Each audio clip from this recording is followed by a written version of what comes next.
Ah, ok. Salut. Bonsoir. Bonsoir une nouvelle fois pour discuter des problèmes, des crises dans le football. Donc, on observe beaucoup de crises dans le football, comme peut-être le phénomène de gagner le match sans, sans manière ou, comment dire, le football offensif.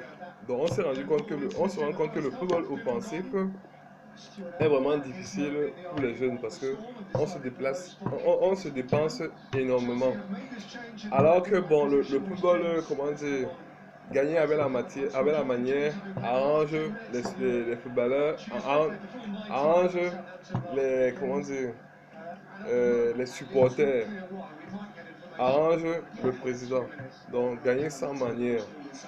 Donc, ce qui se passe, c'est que en observant le football, comment dire, offensif, on utilise trop les joueurs à vocation offensive.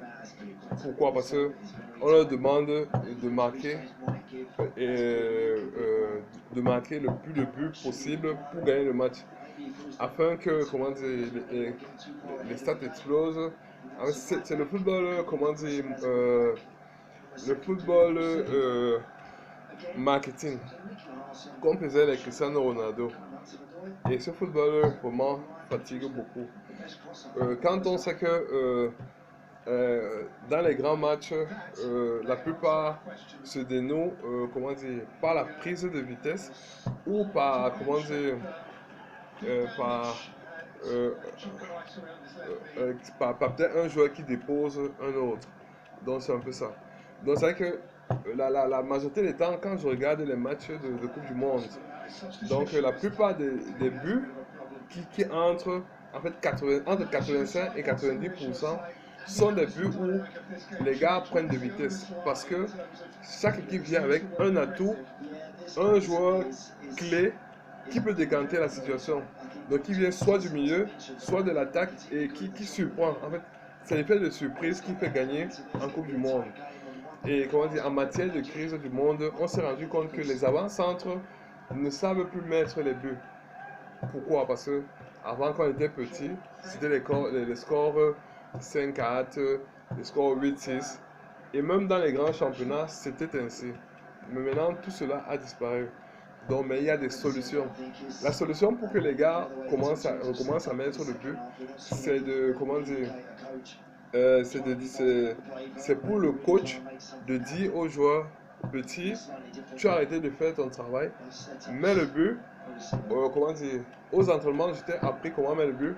Pour mettre le but, c'est tirer juste au goal. Que quand tu rappelles ça à un petit, dès que tu trouves une position de frappe, effectivement, il frappera. Comment ça s'observe? Quand peut-être un milieu de terrain défensif, peut-être son rôle, c'est peut-être de défendre.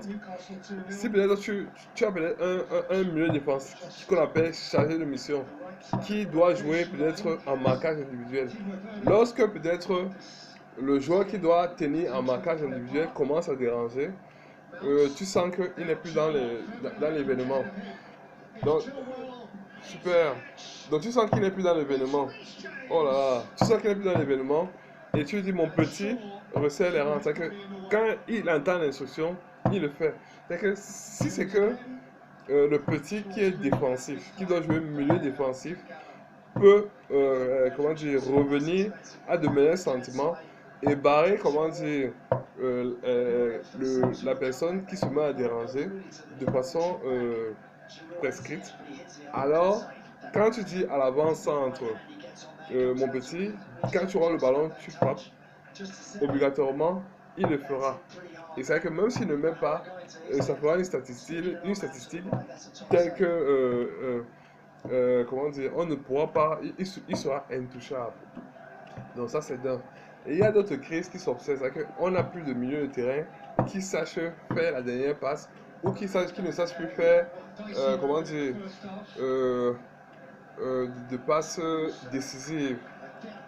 Donc ça s'observe parce que la définition du milieu offensif, donc celui qui doit donner le dernier ballon, comment dire, n'est plus charismatique. Pourquoi? Parce que pour moi, si peut-être je suis un coach, j'ai un milieu offensif. Le milieu offensif que je recrute doit d'abord avoir comment dire, un pourcentage de passes très élevé. C'est-à-dire que ce soit comment dire, en retrait, en avant ou en cloche ou comment dire, en coup de pied. Donc ça c'est mon milieu offensif. Au-delà de ça, je fais jouer le milieu offensif de façon à avoir des restrictions. Comment expliquer la restriction? C'est-à-dire que mon milieu offensif ne peut que donner les ballons aux deux avant-centres. Et juste, comment dire, au milieu défensif que j'affecte. En fait, à qui je lui dis de donner. C'est que les ballons latéraux, il ne les fait pas. Les ballons offensifs à l'aile, il ne les fait pas. Moi, je lui donne une fonction où il ne donne que peut-être, comment dire, à l'avant-centre. C'est que s'il ne peut pas donner à l'avant-centre, il doit se battre pour donner à l'avant-centre. Même s'il jette le ballon, moi, je serais satisfait. C'est que en affinant, comment dire, ce comportement, il s'en sortira à la longue.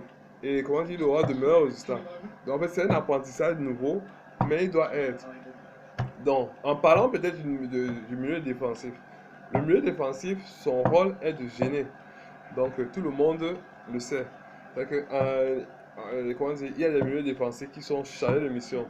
Donc, c'est qu'il doit jouer en marquage individuel. Donc, si peut-être le milieu défensif ne fait plus son travail de marquage individuel, le lui rappeler. Il y a maintenant ce qu'on appelle des sentinelles. Les sentinelles sont déjà de milieux qui sont à l'affût.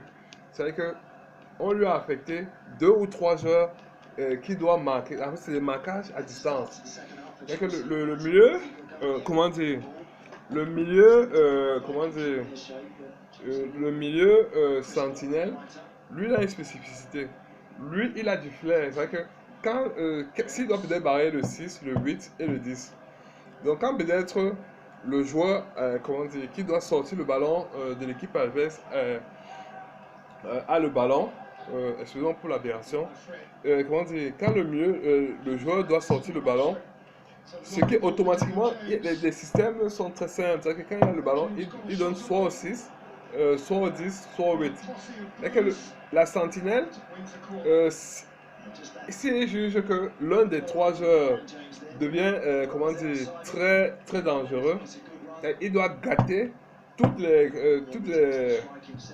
ce qu'il peut me préparer comme jeu. Comment gâter? C'est-à-dire que quand le joueur qui sort le ballon de la défense pour donner au 6, 8, 10, comment dire, a le ballon, au moment où son pied recule pour faire la passe, la sentinelle doit démarrer pour stopper l'un des 3 joueurs. Un problème de distance s'impose. La sentinelle ou le milieu défensif a des positions où, comment dire, elle doit être, où il doit être. Ce qui se passe, c'est que quand tu connais tes distances et tu connais ta vitesse et tu connais, comment dire, ton aptitude physique, alors tu t'en sors en tant que sentinelle. Donc, je ne vois pas comment tu vas gâter parce que la meilleure sentinelle que je connaisse en Europe, c'est le petit Verratti. Verratti, comment dire, a des stats très énormes. Comment le sait-on? Parce que Verratti ne se déplace pas énormément. C'est-à-dire qu'il est utilisé parce qu'il y a un point spécifique il y a une position spécifique pour le milieu défensif. Et comme le milieu défensif, comment dire, doit défendre, alors s'il attaque, lui il n'attaque pas, il est là pour défendre, parce que son rôle c'est de défendre. C'est que les attaquants attaquent. Je ne vois pas comment on devrait utiliser un joueur en tant que milieu défensif et offensif. C'est qu'il devrait peut-être avoir 2 salaires si ça marche. Donc c'est un peu ça. Donc c'est que le défenseur, le milieu défensif a un rôle de défendre. Donc c'est un peu ça. Donc Verratti a des stats très élevés parce qu'il respecte son poste. Et c'est vrai que ces statistiques sont énormes. Il respecte le plan directeur d'un milieu défensif. C'est que ses stats en occupation sont élevées. Ça veut dire que ses relances sont parfaites. Et même dans les airs, il arrive souvent à s'imposer. Comment ça s'observe? Parce que celui qui bouge au milieu de terrain, ce qu'on appelle milieu défensif, offensif, ou le milieu offensif, ayant trop travaillé, aller à gauche, à droite, venir chercher le ballon, il n'a plus la même force pour aussi monter dans les airs. Donc, parce que, quand un joueur est sur les rotules, il ne peut rien faire parce qu'on ne sait souvent pas à quel moment le joueur est sur les rotules.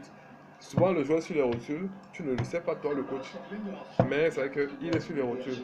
Et quand ce joueur est sur les rotules, rencontre un gars comme Verratti qui est petit, il ne s'imposera pas dans les airs parce qu'on l'a trop utilisé. C'est que revient maintenant la définition de poste. Donc, comment dire, le latéral. Le latéral, son rôle, c'est d'éviter que l'ailier déborde ou que on puisse entrer dans la surface. Donc, il doit veiller. En fait, il doit avoir des techniques pour empêcher. Donc, c'est que je connais des milieux comme peut-être Van Bissaka ou le petit qui jouait à Arsenal. Je ne sais pas très bien. On l'appelait la charrue. Donc, il n'était pas si rapide, mais son rôle était bien fait. Était bien fait. Comment ça se faisait que souvent il arrivait peut-être 2 ou 3 joueurs sur son côté, mais il avait des techniques parfaites, les poussant toujours vers la ligne de touche. Et c'était tout son travail. Donc je ne sais plus où c'est Sagna. Oui, je sais pas si c'est Sagna, un latéral. Donc il était parfait et il faisait toujours son travail. Donc maintenant le poste de défenseur central. Donc la plupart du temps on observe des défenseurs centraux, stoppeurs ou défenseurs centrales libéraux. Moi je trouve que ce système est désuet. Désuet pourquoi? Parce qu'on peut adopter d'autres systèmes plus fiables, parce que je les ai essayés. Donc c'est vrai que par exemple on pourrait diviser la largeur en deux et trouver que on peut utiliser un défenseur central gauche et un défenseur central droit. C'est que les joueurs attaquants, la plupart du temps, jouent avec le système classique. C'est que la plupart des joueurs aiment jouer sur le défenseur central. En fait, c'est ce que les coachs demandent. Et ça, c'est une aberration à notre truc. C'est que nous, ça nous arrange. Parce que les joueurs vont toujours venir vers nous. Donc, c'est vrai que, comment dire, l'avant-centre droit est barré par le défenseur central gauche et l'avant-centre gauche est barré par le défenseur central droit. C'est-à-dire que si l'avant-centre droit va dans la zone du défenseur central gauche, alors le défenseur central gauche a sa perquisition.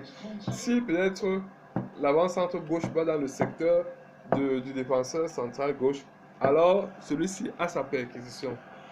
Et comment dire, c'est vrai que c'est l'idéal parce que si, si peut-être le ballon va vers le coin latéral, ça veut dire que en matière de stopper et libéraux, celui qui est le plus aisé, c'est c'est celui qui est stopper. Si peut-être le stopper, parce que dans le système classique, c'est le stopper qui doit défendre l'avant-centre ou l'un des deux avant-centres, ou même les deux avant-centres, parce que ça peut arriver. C'est au stopper de bloquer. Et si peut-être le ballon va de façon latérale et que le stopper sort et qu'il reste un avant-centre là, le libéraux n'est pas dans la qualité de défendeur sur le joueur, de défenseur sur le joueur, un but est vite arrivé. Alors que si les deux avaient été formés dans le registre de stopper et défenseur central, droit ou gauche, je pense que ça aurait été une solution pour contrecarrer un but, bête. Donc c'est un peu ça, parce que dans le monde moderne, il y a un stopper, oh là là, il y a un stopper et il y a un stopper et il y a un latéral. Donc en fait, c'est souvent comme ça. Donc et c'est vrai que le stopper, le libéraux n'a pas souvent la qualité de stopper. Je m'excuse, mais dans ma chambre, il n'y a pas de lumière. Mais vous savez que c'est moi. Donc là, on a le match de Manchester contre Chelsea. Le score c'est 0-0 et nous sommes rendus à la 59e minute. Nous sommes en jour de 28. Ok. 28 février. Et je voulais vous rappeler que je vais peut-être, comment dire, m'engager avec le Coton Sport de Garoua, un club mythique camerounais, deux fois finaliste de la Coupe d'Afrique des clubs champions. Ce club m'intéresse vraiment parce que c'est un challenge peut-être pour être à l'équipe nationale. Ok, j'ai vraiment rêvé ça. Mais on sait jamais, si peut-être l'équipe nationale de France me veut, j'irai. Donc, parce que je suis aussi un peu français du fait que, comment dire, j'ai été en France et comment dire, la légalité, si peut-être mes parents n'avaient pas voulu, comment dire, s'occuper de moi, euh, c'est que la France m'aurait récupéré et m'aurait affecté à une famille. Et de ce fait, comme j'étais mineur en France, je suis aussi naturellement presque français. Donc, en vertu de ça, je peux peut-être rêver pour une sélection française. Ok? Ah là là, il n'y a pas de but. On va regarder s'il y a but. Oh là là, c'est le poteau, c'est pas possible. Oh là là. Ok, mamma mia. Il y a un joli match qui passe là. Ok, j'espère que, comment dire, j'espère que la télévision ne va pas me porter plainte parce que je mets les images. Ah, ok, thank you, sir. Ok, next time tous les amis. Et pour ceux qui m'aiment, laissez-moi un message.